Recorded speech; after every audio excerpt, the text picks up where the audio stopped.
Sports, comedy, pop culture, and everything in between. By idiots, for idiots. Welcome, sinners. This is Sports Idiot Nation. Welcome into Sports Idiot Nation. It is a Thursday. We come to you every Monday and Thursday. Follow us wherever you get your social media at Sports Idiot Nation. And this is going to be the most bizarre episode you have ever seen. I can't fully comprehend it. On the screen, the most fun way to watch is, of course, on YouTube. So you are probably watching on YouTube, and you'll see that Adam and Alex, and you'll notice the last names. And this is where I'm going to start, dude. This is the most bizarre thing I've ever seen. There's not a misprint. It is not a mistake. We did not do this by, on accident. This is legit. We are absolutely not related. But welcome in Alex Merino. Sounds weird saying my own last name, knowing that it's exactly yours. Let me real quick introduce you and tell you how I even found you. I was in a fantasy football Facebook group that either you were the admin or you were just in it because, as we'll find out, you are the man when it comes to all things fantasy football. And you commented on someone's post about who they should start in the flex or whatever it was. And I saw your name and I was like, so I instantly, do what we all do, Facebook stalk. And I'm like, I really don't think I know this dude, but I feel like I should, obviously. I'm like, do I have any cousins that I don't know of? I'm like, Ma, I'm like, no. So then I hit you up and you're like, dude, I don't know you. But you were very nice. I'm not saying you were a jerk, and it was like, okay. And then I found your channel and saw the stuff you're doing. And I was like, wait a minute, we need to connect. And then the other hilarious thing about all this is super funny is that some of you know that I host another podcast with my legitimate first cousin named Mike, who his mom was a redhead and does not look like us. And it's called How It's Related. And it's a podcast for cousins who talk through music of why music relates to them and why it should relate to you. That's the idea. It's me and my cousin. We grew up a lot like brothers. And so that's the podcast. It's called How It's Related. And now all of a sudden, here's a dude with the same last name who is not related. So I think this episode may be titled How It's Not Related. Yeah, brother from another mother. With Alex Merino. So my first question to you is, how did you get started in fantasy football, being at the position that you are now? Because I know you're probably going to be humble, but you're a big deal. So tell me how you actually got started.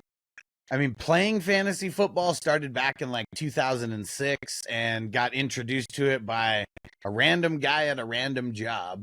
And it was I think a year after that, then I just took it upon myself to, commission my own league, get my friends involved. Most of us, I was the only one who played fantasy football at that time out of all my friends in 2006. A lot of sports guys, but 20 years ago, fantasy football, it was nerdy, I mean, always kind of considered the Dungeons and Dragons of the sports world, And so it wasn't until I got some people involved, that league lasted forever and ever. And then I got kind of bored of my home league, the work league, the one or two leagues that you have with your friend groups. One of these groups, it's guys that I had known since elementary school who knew a friend of mine that I'd known the same amount of time, but from baseball. And they went to high school with them. And somehow we all ended up in the same league, together. And they never wanted to evolve the league or anything, even though it was already pretty a high quality league. I just felt like there was more out there. And so I started looking on Facebook. I created a Facebook group for fantasy football advice because I've been given championship advice since 2010. And I could say that because it was one person who was asking me for advice, and I gave him if he wouldn't have taken my advice, he would have lost. So, because it was only a choice of 2 players, and he was like, I'm going to start this person, but like, what do you think? And I can't remember, it's like Julio Jones or something, but like, he's like a rookie or, really early. I was like, you got to start this person. And he was like, man, I'm going to kick your ass if I lose. And, but he ended up winning, And so like that started my resume for like. A legend was born. Right there. I mean, 15 years, ago. God, and then dude. COVID kind of started everything that I started doing for like a business with this. Cause I have a very similar story to a lot of people during COVID, getting laid off, getting screwed over by a job, all that. And I'd taken a video editing course. Like I actually like went back to school to like, kind of do something in person, took a video editing course. And that's literally when COVID happened. I think we got through maybe started in January or something. And then whenever COVID, came into play in like March where everything got shut down. So I was going for like 2 months. I learned enough in that 2 months, and the class, I still finished the class and everything. It was just online, but I knew that I wanted to do something like with content. And I knew I wanted to have some kind of a podcast, but it was like none of my friends were into it or anything. So it's like, fuck, I gotta just do this by myself. Like, and that's how it all started. Like literally week 1 of the football season during COVID, I went live on YouTube where I had like maybe, I don't know, 5 subscribers or something, when I went live, like maybe if that, let's call it 0. But I had this Facebook group that I created in 2017 where I was giving advice through text. And, I would just put up a post like every week 6 advice, and there'd be like 1,000 comments. And just while I'm bored at work, I would just go through and I would answer comments, not really knowing what this was going to lead to. But once like COVID hit, it was like this, I don't know, 3,000. I started in 2017 when COVID, right before, maybe I had like 3,000. And it takes like a jump from like 3,000 to like 6,000 in like a couple months. And then like, I think by the end of the season, it was at like 20,000. And so I would stream in, on my personal Facebook page, but I'd stream into the group. And every single person who asked a question from Facebook, I'm like, go follow me on YouTube. I'm trying to build up my YouTube. Go follow me over there.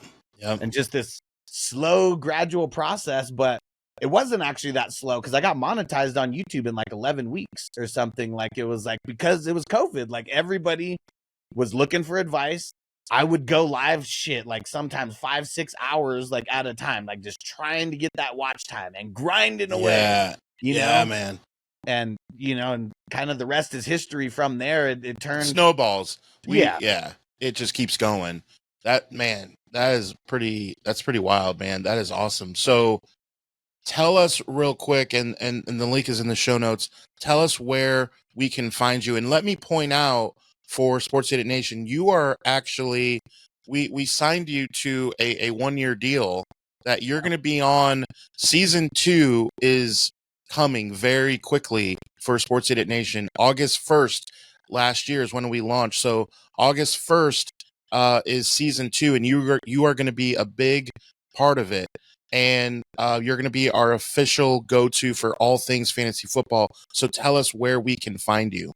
So the main place, I have a Patreon. It's 420crew.com is the link.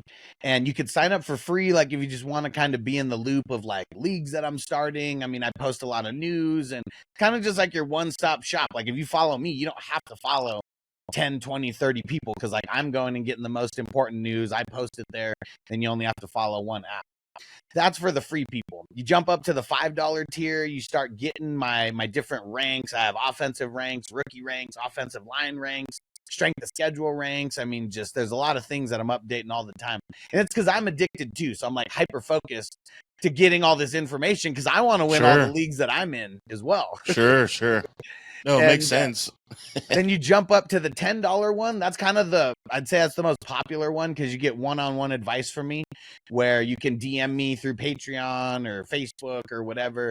And that's the one that most people like because I'm literally like just, I don't know, almost an angel in your back pocket that as soon as you like text, within a handful of minutes, you're going to be getting an answer on like, who should I draft? What do you think of this trade? Like all the questions that people usually go to that Facebook group to ask.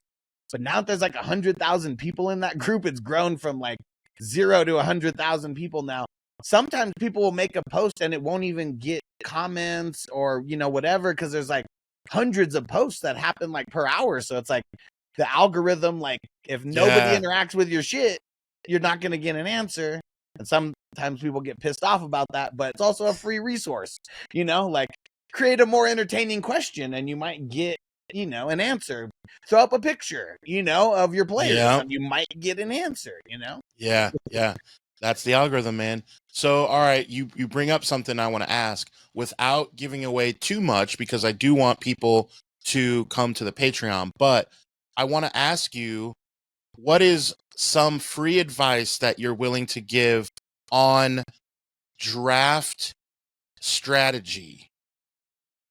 So it really depends on what type of league. So the first thing that I'm going to say when it comes good point. to That's strategy, a great point. Know your league settings, know the ins and outs of the scoring and all that type of stuff. So let me give you one. Can I give you because and I am being selfish, but I'm a Merino. This is a Merino show, so you guys just have to live with it, because I'm going to give you a personal one for me, and I just feel like it'll relate to a lot of others as well. But here's the one I'm going to give you. So I'm going to give you 10 to 12 person league. Okay. And I'm going to go points per reception. Okay. And I'm going to go basic scoring, as in, it's an extra point for every 25 yards rushing or receiving. No extra defensive players, just regular defensive scoring, regular kicker stuff. Just, I feel, to me, that is the most basic. That is what I know the most. I know there are, which we'll get into a little bit here later, but that's kind of just the basic league, 10 to 12 man. Yeah. What are your thoughts? And if we're going with like what is the most popular style of league, it's 10 man, it's the single QB, it's the basic rosters, it's the kicker, defense, basic scoring. First rule, 2 running backs, 3 receivers, 1 tight end. What? Yes, where I'm going. Yes, 2 running backs, 2 receivers, tight end, flex, and the flex. That's about it. Like start 7 plus your defense plus your kicker, so like start 9 total. Maybe have like 100%. So there you go. First rule of thumb: a lot of times I don't draft a kicker. If you're not forced to, like if you play on Yahoo or you play on Sleeper, like you don't even have to draft a kicker. Like I wouldn't. I'd get someone else, get the kicker later. Draft a defense last. But if you have to draft, like let's say you're on ESPN, you have to do it. I say you get the defense second to last and you get the kicker last. I don't laugh at everybody who doesn't do it that way, because the separation of the top kicker, who is Justin Tucker, who's now Deshaun Watson 2.0, No kidding, bro.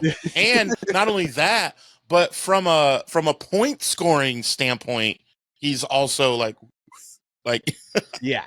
But yeah, you're saying the separation is not, whether you have Joe Nedney or it doesn't really matter. The Dallas kicker, Aubrey, I think, whatever his last name. I don't play in kickers, so I don't research them, like the other players. But whoever the kicker on Dallas is going to be the number 1 kicker now.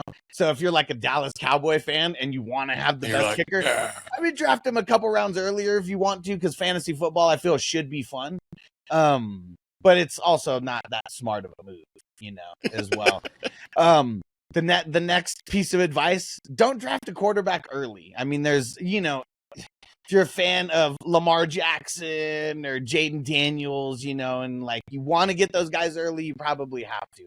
But if you're playing with your head and not with your heart, you don't need to get one of those top guys. Like you can wait and get like, there's a lot of them. 7, you can 8, get Matthew 9, Stafford. You can get Matthew Stafford later, right? Yeah, I mean, Matthew Stafford might not even be one of the top 12 quarterbacks drafted. So, like, that's what I'm saying. But you could literally wait that long and still get someone who's going to be viable there. I feel like anyone who's not living by those 2 rules of advice, taking your defense and kicker last and just waiting on a quarterback, how long you wait will be subjective on your league, but not drafting you shouldn't draft a quarterback in the top maybe 6 or 7 rounds. Like wait till round 8 or 9 and there's still going to be top guys that are there. Okay, now that's huge. I mean, you're just talking to me right now at this point. I mean, that's solid. And what I do is I'm in a lot of live, like where we can make our own rules where you don't have to draft the kicker or whatever. So this works for me, which I will say we're a little bit jaded in life now with people's schedules and things. But let me ask you this. Is there something to be said about a live draft, or do you just at this point not care anymore? No, I love the live drafts. Like, the thing that sucks is that now, even when I lived in San Diego, that's where I'm from originally. I mean, I would host a live draft a lot. Most of the time it would be at my house. You know, I'd make sure whatever. It was a fun experience, you know, just all around. Yeah. Started getting to the point where, like, people were moving out of San Diego. They were still in the league, though. They couldn't be there, you know, live. And just all these little things to where, like, you know, maybe the last year that we hosted it live, I mean, we're talking before COVID, you know, like COVID's kind of what changed everything for sure. But right that year before COVID, I think it was like maybe 6 people that showed up, you know, and then the other half either didn't live in San Diego or they just couldn't make it. And so, you know, just kind of blah either way. But in 2022, and I want to get this going a little bit more often as well, I did host like a huge fantasy football weekend for like our whole crew, and I got a big Airbnb, and like you paid like a certain amount of money, but that, I mean, you didn't have to pay for anything else. It was like food was unlimited, the weed there was unlimited, and like it was just like a super awesome 2 or 3 day, you know, experience. And like 2 out of those 3 days we were doing drafts. Like one of those days was like, it was like 2 big drafts, and then like that Sunday it was like a shitload of drafts like throughout the day. And I love it. That's like, drafting is the most fun part, I feel, of fantasy football. And a live draft, it almost can't even be compared to an online draft, because if someone makes a fucked up pick in real life, they feel the embarrassment because everyone makes fun of them. 1,000,000,000%. 1,000,000,000%. Just like the show, The League. I mean, it's literally, I assume, we haven't talked about this, but I assume you know that show very well. I mean, it's remarkable. I want to get someone to like host a podcast with me, like a watch along with that, because that's how much I like it and goes with along with fantasy. Hello. Dude, we might need to talk about that. But yeah, all right, dude, I'm not going to get through all the questions because I want to save some for my beloved co-host, Miles Behind Enemy Lines, and Mr. T.I., over 30,000 followers on Facebook. But I want to ask you a couple. Like you mentioned, like, okay, Matthew Stafford, he might not even be in the top 12. And so I want to use that as an example, which pains me because I absolutely cannot stand the Lambs. But they did get Davante Adams. And so, for example, and I'm just using this hyper-focused example, how do you interpret things like when a new player comes aboard and you have a Davante Adams who's looking to really make his name known again, because after the show on Netflix, you know, he was like the man, and then he fell off, and now it's like people are doubting Davante Adams. And if there's anyone that wants to like beef up and get his numbers back up, it's him. And I don't disagree that maybe he's not a top guy anymore, but come on, it's still Stafford and he can still slang it. So is there something to be said? Like, how do you interpret some of those moves when it comes to drafting then? Well, a lot of what I do, I mean, I have the general pulse on like a lot of players' values because like I host like, I think over like 200 leagues like at this point. Like it's something ridiculous. I do this full time. You know, I built up all the way to this gradual, you know, it's like a 20-year process to get to where I'm at right now. And so all these leagues that I host, I mean, I see where players are drafted. I hear hundreds and hundreds and thousands of opinions, you know, on players. And like, you're like your own algorithm. You are your own, like, you know what I mean? Like, yeah. And so, do I have like my own thoughts about all these guys? Yeah. But it's like, it's just like stocks, you know, if that's how we're thinking about it. You're trying to get the guys that we're getting them at their all-time low that really have the opportunity to like really boom. And like, this is definitely the lowest that Davante Adams has ever been ranked, you know, or at least thought of, perceived, whatever we want to say about him. Yeah. The lowest he's been drafted in dynasty leagues. I host best ball leagues, like redraft best ball leagues. We've been drafting since March. So like, that's how tapped in I am with all of this. A draft every single day since like March 12th or March 13th, something like that. And so it's insane. And you see how the waves like really change with like the player's value. And Adams, he's not changing. And I'm surprised because one of the things on the Patreon is like the strength of schedule. Quarterback strength of schedule. It's like the NFC East is like one of the best strength of schedule because like a lot of the teams are kind of like they've fallen off in the NFC East over the last like year and just things like that. So it's like Stafford's schedule. It's like really juicy, like on paper. And like when the quarterbacks, when it's juicy for them, it's usually juicy for the wide receivers too. So like Devontae Adams, he does have a very favorable schedule for the wide receivers. And so I like a guy like him. We're able to get him super low. And a lot of people hate him if they have a bad taste in their mouth. Like fantasy football managers, they have like the amount of like hatred that they have towards a player that like did them wrong. It cuts deep. Like every other year I draft George Kittle. Every other year is when he does good numbers. It's the off year for me. So you gotta switch. So like this is the year to get him. Like if you got him last year, I mean he did good last year, but missed. No, I didn't have him last year. Okay, That's what I'm saying. So it's injury with him because now I know with like Brandon Ayuk is hurt. They got rid of Debo. Like there's all these things to where like everything should be funneling to George Kittle as like their number one receiver, number one pass catcher, this year. He's got to stay healthy. So let me ask you this while we talk about the 49ers, not just because they happen to be my favorite team. I truly think this is a good question moving forward is because we're talking strength of schedule. I don't know if I would assume you know this, but this is not an opinion. This is an official fact that you can look up. The 49ers strength of schedule is number one in the league. They have the easiest, and the New York Giants have the hardest, right? Yeah. So when you look at that, and there's reports that Christian McCaffrey has not ever felt any better than what he feels now. Now, of course, he's got to say that, but I also do believe it. I think he's ready to go. Are you high on Christian McCaffrey then? I am, and here's based on the strength of schedule. Based on him just being CMC, like last year was so fluky, like how he got hurt and how it happened early and how snowballing. But some has to do with the strength of schedule.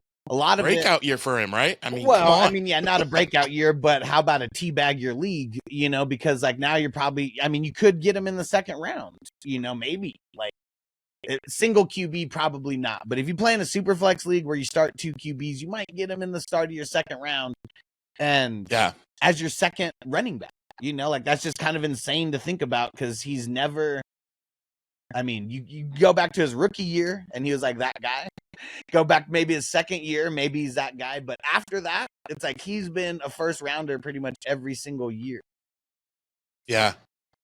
We are talking to my literal brother from another mother on Sports Idiot Nation. Be sure to follow us wherever you get your social media. Catch us on YouTube. Again, click the link, not just for our printful shop to get our gear, but to hit up Alex. I want to ask you, shifting gears to what is your actual favorite way or not your favorite way, but what is your favorite league style? You mentioned earlier that you do not play yourself in leagues with kickers. I'll be honest, I've never heard of that, and I've played fantasy football for literally as long as you have, and I'll be honest, I just have never heard of that. So what is your favorite way to play? Well, first off, let me just say, for anybody who only plays in the most basic style of leagues, the style of leagues that I play in are probably going to be crafty. Like I've turned out so many people who like only play in these basic leagues, and then I bring all these different styles of leagues, and people are they're addicted, and it's like it's really I'm fun. Scared. It's fun. That's a gateway drug then. It's fun for us adults though, because there's so like at least this stuff. You're having fun in the experience of what you're doing. It's like a season-long thing. No, so it's a lot of months. So if you do a dynasty league, we're doing it year-round. Might only be a $30, buy-in. That's literally 12 months for $30, of an experience. So awesome for guys like us. My favorite style of league is super flex, where you can start two quarterbacks. I love the IDP. That's individual defensive players. So instead of doing a team defense, which I despise. A lot of it is probably because of the scoring, not necessarily the concept of team defense, but team defense was made to make a lot of things have been dumbed down. Let's just put it that way. Like when fantasy football was invented by the Raiders front office back in 1969 or whatever the hell it was, some year like that. It was a 2-quarterback league. You played every single position and you played defensive players as well. Somewhere along the way, to kind of make it a little bit more appealing to more casual players, they took away the defense and they made team defense. Because now instead of drafting 6, 10 players, whatever your league has, now you just draft one player, and that whole equals defense, 11 players in people's eyes. I hate that. Like the motto that I have around our crew is "fuck team defense," because it's just so boring. Like I want to start Zach Bond. I don't want to start the Eagles defense.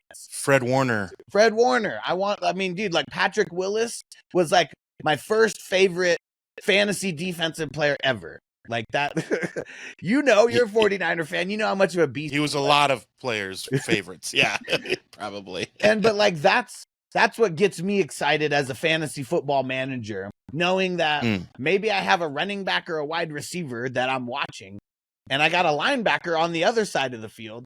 My running back runs for 10 yards. My linebacker gets the tackle. I just got points from each side of the ball. And I don't think people understand how fun that is, like watching football, now that you actually cheer for the other side of the ball. Because no one really cares about team defense. Like, you care if they score a touchdown or, like, get a sack. Right. I'm talking about getting a tackle gets you happy. Right. So there's I still don't understand that. I didn't really know that there's no kickers. So you have two. Walk me through this again. You got 2 quarterbacks. You got 1 defensive player. Well, so that's right. Here's the lineup. So it's 1. You only have to start 1 quarterback, but then it's 2 running backs, either 2 or 3 wide receivers. It depends. For Dynasty, I like to do 3 wide receivers. For redraft, I like to do 2 wide receivers. And I am actually trying to get rid of the tight end spot as much as possible because tight ends fucking suck. Like, there's a couple dominant tight ends, and usually whoever has that dominant tight end ends up winning. And I really don't feel like the worst position out of the position that is the most scarce. I don't think that should have the biggest impact on a fantasy football season. So I get rid of the tight end spot, but we add an extra flex spot where you can play tight ends. Sure. So it's an option. So you can play a George Kittle, or if you don't have any good tight ends, all right, cool. Now we'll just have Tyreek Hill as the other guy instead. It also opens up the strategy as well, because if you are forced to pick a tight end, you're gonna have to pick one. Like if there's like a spot where like 3 tight ends get drafted in the same, like back to back to back or within a couple picks, it's like everyone starts freaking out, and then like everyone gets a tight end, and and like then you get a shitty tight end, but you had to get him early because of like all this scarcity, and so I hate that. It's like, so I changed the tight end spot to a flex spot. More freedom, more strategies. No kicker. Okay. I got rid of the kicker and I added an extra offensive flex spot when I originally, it's probably been more than 10 years since I did this in like the main league that's been like my guinea pig league, since I started. Yeah. Oh, that's awesome. Okay. We're going to end up talking more about this as you are a part of the Sinners universe, Sports Idiot Nation, SIN. We like to sin. You are a part of it now. So we're going to get into it more. I'm going to get you out of here on this. I'm going to ask you one of your all-time favorite sports movies. And while I'll do that, I'm going to remind everyone, click the link to follow Alex. Also follow Sports Idiot Nation wherever you get your social media. Remember, new episodes come to you every Monday and Thursday. Season 2 has a lot of surprises. Stay tuned. Season 2 starting in August. So, Alex, thanks for hanging out. We're going to get you out of here on this. One of your favorite sports movies. I'm just going to give 2. I'm going to give a serious one, and I'm going to give a funny one. Because Any Given Sunday, man, that's just one of the best sports movies around. You go look at the cast from top to bottom, and then if you hear like the backstories of how like Jamie Foxx and LL Cool J were really beefing, it's just Dude, crazy, man. Oliver Stone. It's We amazing. fight for that inch. Like Dude. that. Yeah, It's a that gets me team. going, man. It pumps you up no matter what. Willie beaming, bro. Steaming Willie beaming. And then All right. got to give a shout out to the Waterboy, man, because if there's like a comical like sports movie, like I just don't think it gets better than Bobby Boucher, you know. And I mean, it's got a great cast and Some high quality H2O. hey, it's an awesome football movie, and I'm sure everyone's seen it. If you haven't seen it, go watch both of those. No, they're weirdos if they haven't seen it. The Sports Idiot Nation, they've seen it. Man, thanks for hanging out. Reminder, new episodes every Monday and Thursday. Click the link, guys. Follow my literal brother from another. Thanks, Alex, for hanging out, and we will see you Monday. Okay, all you sinners, follow Sports Idiot Nation on TikTok, X, and Instagram. Like us on Facebook, and remember, the most fun way to watch us is on YouTube every Monday and Thursday.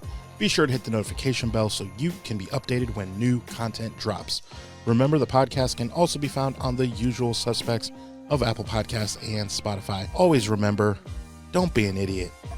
Sinner.